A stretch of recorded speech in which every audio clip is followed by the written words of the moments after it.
Olá amigos, vamos continuar a nossa lição e hoje, segunda-feira, nós iremos abordar a relação entre senhores e escravos. Isto era o que existia no tempo de Pedro.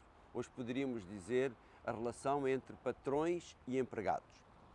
E na altura de Pedro, e por isso ele vai buscar este exemplo e por isso ele vai buscar esta situação, era muito comum, para além de haver os empregados normais, mas a maioria dos empregados não eram empregados propriamente ditos, eram escravos. Porque aqueles outros que não eram escravos, muitas vezes tinham pequenas parcelas de terra que eles trabalhavam para vender. Mas aqueles que mais influência tinham, por assim dizer, em termos produtivos, eram os escravos. E os escravos não eram considerados sequer pessoas. Os escravos eram um ativo dos seus senhores. Era alguma coisa que eles podia ser comprada e vendida.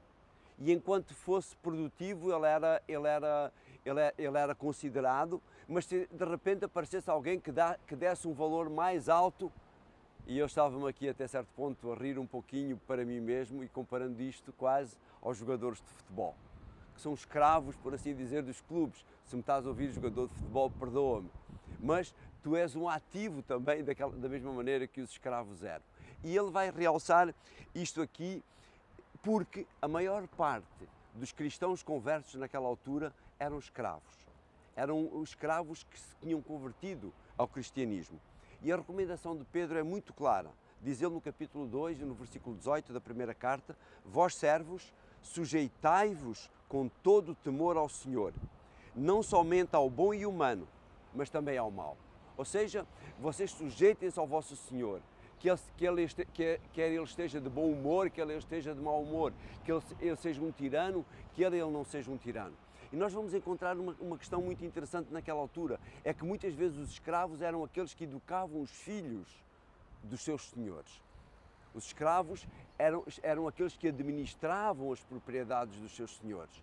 Por isso, os escravos, quando eles eram pessoas participativas, quando tinham um espírito nobre, um espírito dócil, seguindo muitas vezes as bem-aventuranças de Jesus, eles acabavam por prosperar. E é esse o exemplo que Pedro nos quer chamar a atenção. E é esta a situação que Pedro nos chama na relação entre patrões e empregados, entre empregados e patrões. Não é só o empregado que deve ter uma relação especial para com o seu patrão.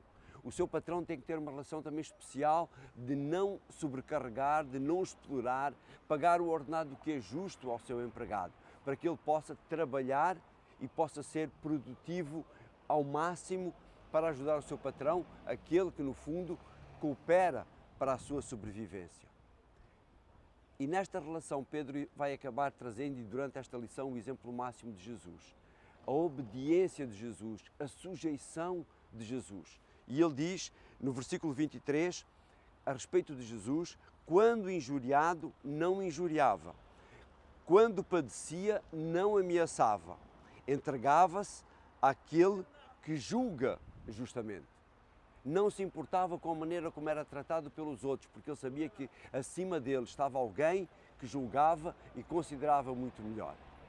Esta é a nossa maneira de ser, esta deve ser a nossa maneira de estar, esta deve ser a nossa postura também. Seguir o exemplo de Jesus. Um abraço e amanhã continuaremos com estas relações sociais que Pedro nos traz.